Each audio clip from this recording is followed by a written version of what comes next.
ये जो है ना कि मुंगेरी लाल के हसीन सपने भाजपा हमेशा देखती रही है। देखिए आने वाले दिनों में भाजपा से ज़्यादा सत्ता के प्रति पागलपंथी का हद कहीं देखा नहीं गया। आप देश के लिए भाजपा शहादत को जानती ही नहीं है। वो सिर्फ अड्डानी अंबानी जितने बड़े ग्रुप हैं उनका वो खिलौना और उनको पूरा साम्राज्य देना चाहता है। ये लोग परिवर्तन रैली, किस चीज़ का परिवर्तन? क्या मैया योजना में आप परिवर्तन करना चाहते हैं? क्या आप अबुआ आवास में परिवर्तन करना चाहते हैं? क्या आप सर्वजन पेंशन में परिवर्तन करना चाहते हैं? आप किस चीज़ का परिवर्तन करना चाहते हैं?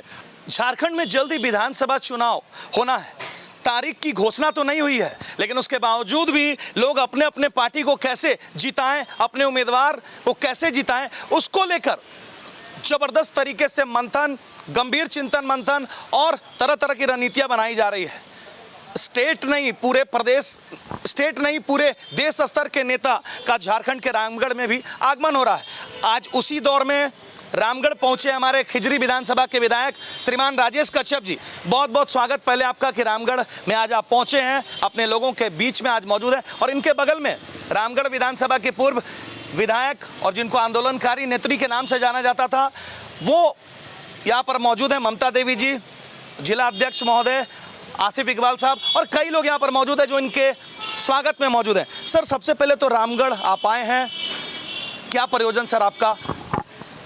देखिए ये कार्यकर्ता जितने हैं हमारे जो पार्टी के जो रीढ़ हैं उनसे मिलने जुलने का कार्यक्रम रहा है ये। और यहाँ जो संगठन का जो स्थिति है, आने वाले दिनों में रामगढ़ विधानसभा को इंडिया गठबंधन की झोली में कैसे डाला जाए, ये तमाम चर्चाएं वो चाय के दुकान और मार्केट हाट में ही होता है।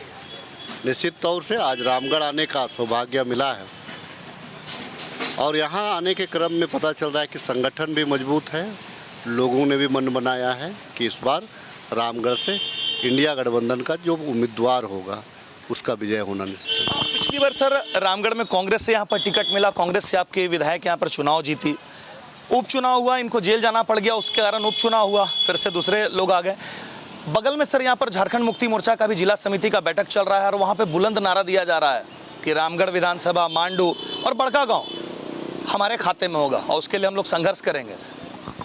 देखिए ये अलायंस जो है वो आला कमान निर्णय लेता है, हम अधिकृत उसके लिए नहीं है। उसके लिए आदरणीय गुरुजी अधिकृत है, आदरणीय मल्लिकार्जुन खड़गे जी और वेणुगोपाल जी अधिकृत है, हमारे प्रभारी मीर साहब अधिकृत हैं, राष्ट्रीय जनता दल के हमारे भाई तेजस्वी यादव जी हैं, लालू यादव जी हैं। इन लोगों को अलायंस के बारे में, सीट शेयरिंग के बारे में इन लोगों को निर्णय लेना पड़ता है। कार्यकर्ता निश्चित तौर से उत्साहित होते हैं। हर कार्यकर्ता को लगता है कि हमारा पार्टी का उम्मीदवार यहाँ से चुनाव लड़े, लेकिन जो गठबंधन का जो नियम है, गठबंधन धर्म है, उस धर्म का पालन तमाम लोगों को करना पड़ता है। आज देश की जितनी भी राजनीति है, आपने देखा होगा कि केंद्र में जब भारतीय जनता पार्टी का जो सरकार बना वो भी आज गठबंधन का बना है। आज पूरे देश का माहौल है कि अलायंस, बहुत सारे लोग चुनाव से पूर्व अलायंस करते हैं, बहुत सारे लोग चुनाव के बाद अलायंस करते हैं। हमारा भी अलायंस होना तय है, हम भी गठबंधन में ही चुनाव लड़ेंगे और हम हेमंत जी के चेहरा को ही आगे ले करके लड़ेंगे, क्योंकि राज्य में हमारा जो अलायंस पार्टनर है उसमें वो बड़े भाई की भूमिका में है, हम उसको स्वीकार करते हैं। और आने वाला दिन में क्योंकि अलायंस, इंडिया अलायंस का कोई भी चेहरा हो, हम तमाम कार्यकर्ता इंडिया अलायंस के हम उनके साथ रहे। विधायक जी, पूरे झारखंड में आज आप रामगढ़ पहुंचे, पूरे झारखंड का भ्रमण कर रहे होंगे, क्या स्थिति खासकर कांग्रेस की देख रहे हैं कि जो लोग थे कितना मजबूत तरीके से आप लोग इस बार आएंगे और क्या आपका झारखंड में फिर से मजबूत स्थिति में सरकार बनेगी?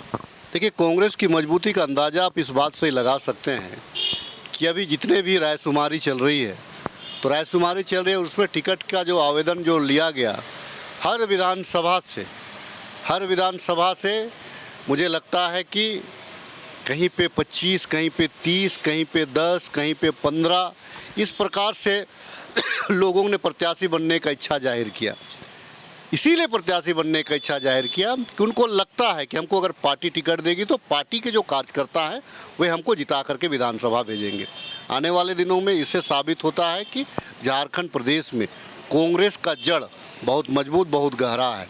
आने वाले दिनों में इसी का परिणाम है कि लोग कांग्रेस का प्रत्याशी बनने का उम्मीद करें और प्रत्याशी बनना चाहते हैं। मतलब आप कह रहे हैं कि आप मजबूत हैं, बहुत अच्छी स्थिति होगी।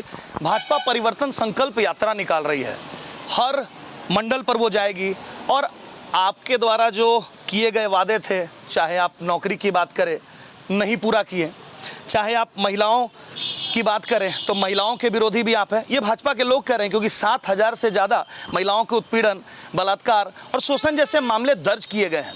5 लाख के नौकरी का कैटेगरी था, लेकिन आपने नौकरी भी देने का काम नहीं किया। तो भाजपा इस बार कह रही है कि ये परिवर्तन रैली जो है आपके सरकार को परिवर्तन करेगी। देखिए, ये जो है ना कि मुंगेरी लाल के हसीन सपने भाजपा हमेशा देखती रही है। देखिए, आने वाले दिनों में भाजपा से ज़्यादा सत्ता के प्रति पागलपंथी का हद कहीं देखा नहीं गया। आपने देखा होगा कि नेता प्रतिपक्ष आदरणीय हमारे नेता राहुल गांधी जी को किस प्रकार से उसको जीभ काटने की बात लोग करता है, किस प्रकार से ये कहता है कि उसका हश्र उसकी दादी के समान होगा। अरे तुम देश के लिए भाजपा शहादत को जानती ही नहीं है। वो सिर्फ अड्डानी, अंबानी जितने बड़े ग्रुप हैं उनका वो खिलौना और उनको पूरा साम्राज्य देना चाहता है। ये लोग परिवर्तन रैली, किस चीज़ का परिवर्तन? क्या मैया योजना में आप परिवर्तन करना चाहते हैं? क्या आप अबुआ आवास में परिवर्तन करना चाहते हैं? क्या आप सर्वजन पेंशन में परिवर्तन करना चाहते हैं? आप किस चीज़ का परिवर्तन करना चाहते हैं? और ये जिस प्रकार से डेमोग्राफी की बात करते करते परिवर्तन यात्रा निकाल रहे हैं, मैं पूछना चाहता हूँ इन लोगों से, अगर यहाँ पे डेमोग्राफी की बात हो रही है तो ये लोग सीधे सवाल अमित शाह जी से पूछे, चूँकि गृह मंत्रालय उनका है।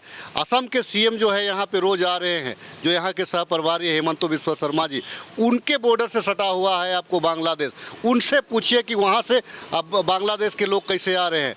आप जो है असम के सीएम से पूछिए कि यहाँ के जो आदिवासी हैं, जो 200 वर्षों से जो असम में रह रहे हैं, जिसको आज टी ट्राइब के नाम से जाना जाता है, यहाँ के जो आदिवासी के प्रति ये सहानुभूति दिखाने का काम कर रहे हैं, तो क्या असम के जो ट्राइबल हैं, जो आज भी टी ट्राइब्स के नाम से जाने जाते हैं, आदरणीय असम के मुख्यमंत्री हेमंत बिस्वा शर्मा जी से मैं आपके चैनल के माध्यम से मांग करता हूँ, सबसे पहले वहाँ के आदिवासी जो हमारे रिश्तेदार हैं उनको पहले आप उनका आंसू पोंछिए, उसके बाद आप आइए। अगर यहाँ आइएगा तो ऊंचा पिढ़ा दिया जाएगा, नहीं तो आपका जो यहाँ जो डिवाइड एंड रूल की पॉलिसी का जो भाजपा जिसके लिए जाना जाता है, झारखंड में वो चलने नहीं दिया जाए। अंतिम सवाल, अभी पूरे देश में एक मुद्दा गरमाया हुआ है, 1 नेशन 1 इलेक्शन, मतलब एक साथ लोकसभा और एक साथ विधानसभा का चुनाव। आपकी क्या राय है? देखिए, मैं एक चीज़ बता दूं आपको, ये जनमत जो होता है एक साथ अगर आप करा देते हैं, कहीं पे पूर्ण बहुमत नहीं आया, तब फिर आप क्या करेंगे? क्या सरकार का गठन आप नहीं करेंगे? वहाँ के राष्ट्रपति शासन आप लगाएंगे? तो ये जो है, देखिए, इन लोगों के दिमाग में आदरणीय, देखिए हमारा जो जनता है, जनता को किस प्रकार से ठगना है भारतीय जनता पार्टी के लोग जानते हैं। देखिए भाई, अगर एक साथ अगर आप इलेक्शन अगर कराते हैं, कहीं पे सरकार नहीं बनती है, कहीं पे सरकार गिरती है, उस परिस्थिति में आप क्या करेंगे?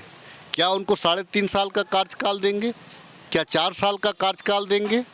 या पूरा 5 साल कार्य करने का उनको, जो संविधान ने जो ताकत दिया है, जो भारतीय संविधान कहता है, आप भारतीय संविधान में क्या परिवर्तन करना चाहते हैं? क्या आप संविधान से छेड़छाड़ करना चाहते हैं क्या? तो आप अगर नया संविधान अगर लाना चाहते हैं, तो इसको खुल के बोलते क्यों नहीं है?